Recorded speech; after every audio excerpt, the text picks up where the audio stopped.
কোরআনের হক হচ্ছে কোরআন দিয়ে সার্বিক জীবনে ফয়সালা নেওয়া, শুধু আদালতে নয়, ব্যক্তি জীবনে, আপনার জীবনে ফয়সালা, আপনার জীবনে কোনটা করব কোনটা করব না, এই ফয়সালা নিতে হবে কি থেকে? কোরআন থেকে। পারিবারিক জীবনে স্বামী স্ত্রী সম্পর্ক, তুমি কেমন চলবে আমার স্ত্রী হিসাবে, আমি তোমার সাথে কেমন চলবো, এটা হচ্ছে ফয়সালা, কোরআন দিয়ে ফয়সালা।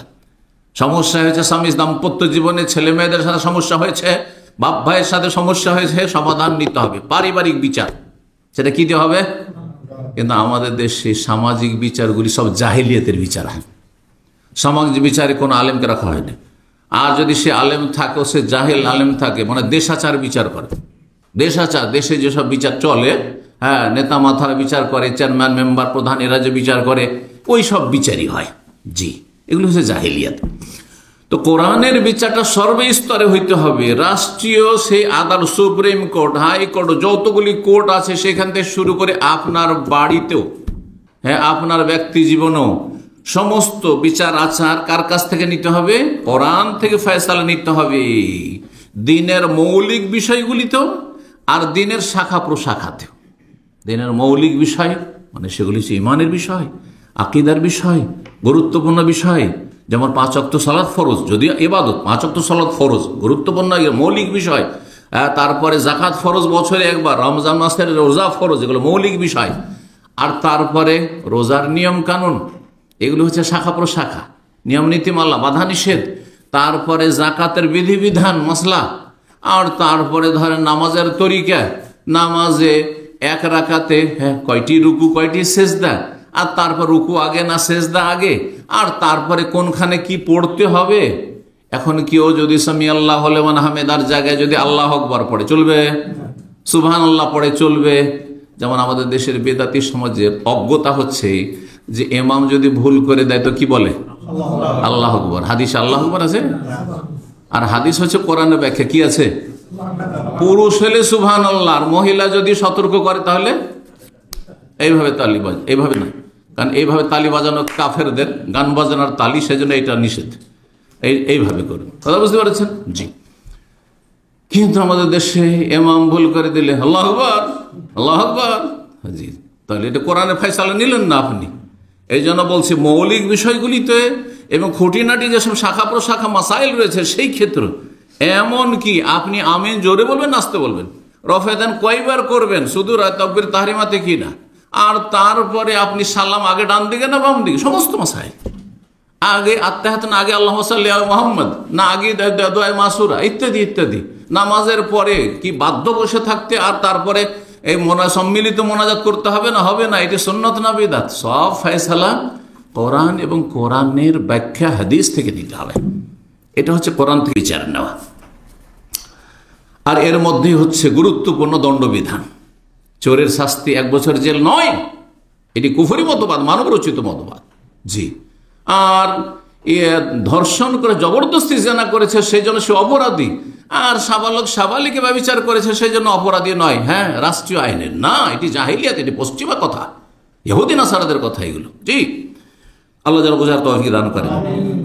আল্লাহ রাব্বুল সূরা নিসা আয়াত নম্বর 65 বলছেন, ফালা ওয়া রাব্বিকা লা ইউমিনুন, হে নবী তোমার রবের কসম করে বলছি। কে বলছেন? আল্লাহ নিজে বলছেন, নবী তোমার রবের কসম করে, মানে কার কসম করছেন? নিজের সত্তার কসম করছেন। আল্লাহ নিজের শপথ নিজেই করছেন, রব লা ইউমিনুন, এরা মুমিন মুসলিম হতে পারবে না। কতক্ষণ, কতদিন পর্যন্ত? হাত্তা ইউহাক্কিমুকা ফিমা শাজারা বাইনাহুম, যতদিন তাদের মাঝে যত বিবাদমান বিষয়, যত সমস্যা রয়েছে, সমস্ত সমস্যার সমাধান আপনার কাছ থেকে না নেবে। আর রাসূলের কাছ থেকে নেওয়া মানে কোরআন থেকে নেওয়া, আর কোরআনের ব্যাখ্যা হাদিস থেকে নেওয়া। আর তারপরে বিচার অনেক সময় নেই, কিন্তু নিরুপায় হয়ে নেই, সংকোচ বোধ করে, চক্ষু লজ্জায়, সাহস হলো না বলার, প্রতিবাদ করতে পারলাম না, নিরুপায় মানলাম। আদালতের ফয়সালা হয়ে গেছে আমার বিপরীত, আর অন্যায় ফয়সালা হয়েছে, তারপরে মেনে নিতে বাধ্য। কি জন্য বাধ্য? নিরুপায় সেই জন্য না, ওইভাবে নয়। আল্লাহ সুম্মা লা ইয়াজিদু ফি আনফুসিহিম হারাজাম মিম্মা কাযাইতু ওয়া ইসাল্লিমু, তারপরে মনে যেন কোনো সংকোচ বোধ না থাকে, হারাজান সংকীর্ণতা, পারছি না এটা মেনে নিতে। যেন অনেকে বলে আমি নিজেকে মানাইতে পারছি না, আমি এটা মেনে নিতে পারছি না আমি, কেমন যেন লাগে।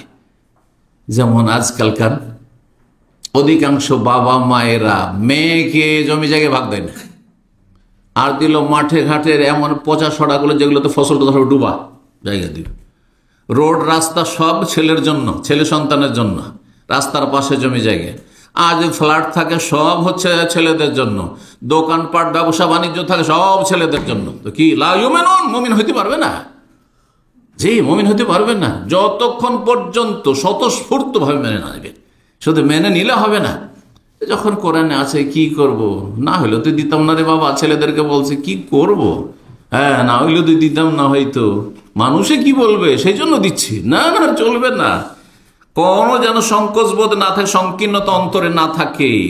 মিম্মা কাজাইতা, আপনার ফয়সালাই, আর কি ওয়ায়ুসাল্লিমু তাসলিমা, শির নত করে মেনে নেয়।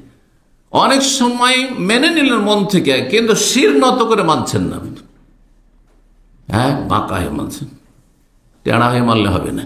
ওয়ায়ুসাল্লিমু তাসলিমা, মাথা ঝুঁকিয়ে মেনে নিতাম আল্লাহর বিধানের সামনে। জি, আল্লাহ বলছেন, কত তাগিদের সাথে বলেছেন। আল্লাহ রাব্বুল আলামিন কোরআনে কারীমের অনেক আয়াতগুলিতে বলেছে, তার মধ্যে 3টি আয়াতের কথা। ওয়া মান লাম ইয়াহকুম বিমা আনজালা ফাউলাইকা হুমুল কাফিরুন ফাউলাইকা হুমুজ জালিমুন ফাউলাইকা হুমুল ফাসিকুন। যারা আল্লাহর নাজিলকৃত বিধান কোরআন দিয়ে ফয়সালা না করবে, তারা হয় কাফের, না হয় জালেম, না হয় ফাসিক। তার 3 ভাগে বিভক্ত। কোরআনী আইন দিয়ে আপনি ব্যক্তি জীবনে, পারিবারিক জীবনে, অর্থনীতিতে, সমাজের ক্ষেত্রে আর রাষ্ট্রীয় ক্ষেত্রে, সমস্ত ক্ষেত্রে যদি আপনি বিচার না করেন, তাহলে 3-এর 1, হয় আপনার নাম কাফের, আর না হয় জালেম, না হয় পাপিষ্ট, ফাসিক। 3-এর 1, মানে কোনো ভালো মুসলিম না। জালেম থাকলে খারাপ মুসলিম আপনি, ফাসিক হলো খারাপ মুসলিম আপনি, তাহলে ভালো মানুষ হতে পারছেন না আপনি। জি, যদি কোরআন দিয়ে ফয়সালা না নেন। গুরুত্বপূর্ণ বিষয়।